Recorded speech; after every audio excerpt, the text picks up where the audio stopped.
Voilà, petite vidéo qui m'a été demandée par Aïcha, c'est sur, parlons de l'alimentation des enfants. Alors, l'alimentation des enfants, pour moi, elle ne devrait pas être différente de l'alimentation des adultes. Mettez-vous à la place d'une tribu dans la nature, elle va manger certains aliments qu'elle trouve, et les enfants vont manger exactement la même chose. Donc on ne devrait pas trop se poser de questions dessus. Mais aujourd'hui, on se pose beaucoup de questions parce qu'on s'est éloigné de la nature. Alors si on veut bien nourrir nos enfants, ce qu'il faut déjà en priorité, c'est de manger des fibres. Donc tout ce que vous allez leur donner qui est blanc, les pâtes raffinées, le pain blanc et toutes ces choses qui en fait dont on a enlevé les substances nutritives. Je vous rappelle que dans le germe, il y a des vitamines, il y a des minéraux. Dans l'enveloppe qui protège le grain, il y a aussi des minéraux. Et quand vous enlevez tout ça, eh bien, il ne vous reste plus que le cœur.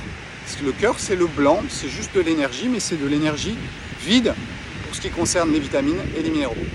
Et ensuite, on va vous vendre des produits industriels qui vont contenir enrichis en vitamines. Mais arrêtons de nous poser trop de questions et mangeons des choses complètes. Donc faites plutôt du riz complet, faites du sarrasin, faites du millet, faites du quinoa, faites des pâtes demi-complètes, parce que les pâtes complètes, c'est pas généralement très très bon, je trouve, à mon goût. Et puis achetez du pain de petite épeautre intégrale, ou faites-le vous-même, c'est pas si compliqué que ça.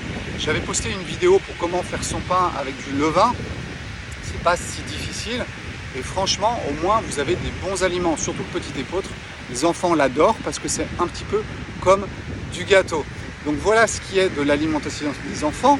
Il faut qu'ils mangent des légumineuses parce qu'il y a des bonnes protéines qui sont dedans. Il faut qu'ils mangent un petit peu de protéines animales, mais pas trop, parce que les protéines animales, elles peuvent créer chez certains qui ont déjà un ADN avec des faiblesses, une réaction auto-immune qui a été induite pas parce qu'ils mangent de la viande, mais parce qu'il y a d'autres choses qui se sont mises en place. Et ça, c'est un petit peu la goutte d'eau qui fait déborder le vase. Donc les produits animaux en petite quantité. Et puis le sucre blanc, faites très attention parce que les enfants adorent le sucre blanc. Yang attire yin.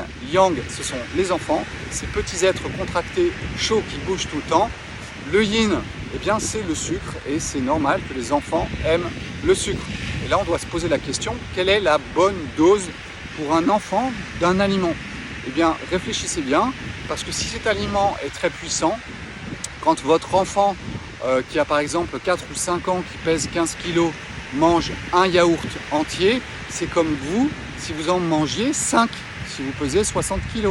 D'accord? Donc, faites bien attention à ça. La quantité fait le poison, c'est-à-dire que dans des substances qui sont extrêmes, plus l'enfant va en manger, il faut absolument que vous ayez cette idée en tête. Combien ça en fait pour moi? Est-ce que moi j'en mangerai autant? Donc quand on parle d'un yaourt pour un enfant, moi je trouve toujours que c'est une quantité très importante et on devrait être plus sur la quantité d'un petit Suisse. Vous viendrait-il à l'idée de manger 4 yaourts? Je pense pas. Et ça éviterait aux enfants d'avoir toujours ce nez qui coule parce que les produits laitiers créent ces sécrétions nasales et ensuite ça peut bien sûr dégénérer en pathologie pulmonaire, etc. Donc ça, c'est quelque chose qui est aussi très important. Attention à tout ce qui est industriel. Tout ce qui est industriel est bourré aujourd'hui de substances qui peuvent être toxiques. Encore une fois, il y a des personnes qui supportent très bien certaines choses et puis il y en a d'autres qui ne les supportent pas. Donc il faut faire attention aussi à cela, le moins possible d'aliments industriels dans l'alimentation des enfants. Et déjà, on avance dans le bon sens. Faire bien attention à sa propre psychologie parce que la psychologie d'un adulte influence un enfant et donc aussi sa santé. Donc c'est aussi de notre responsabilité de se sentir le mieux possible à l'intérieur de nous pour que nos enfants n'aient pas à nous faire un miroir. C'est un petit peu aussi ce qui peut se passer avec des animaux de compagnie. Les animaux de compagnie, ils développent les pathologies des maîtres. Eh bien, vos enfants vont développer des pathologies qui vous sont propres, juste par des effets miroirs. C'est comme s'ils prenaient sur eux vos propres troubles. Donc c'est aussi très important de regarder tout ça. Donc voilà, j'ai essayé en 4 minutes 30 de faire un petit compte rendu très simple pour tout ça.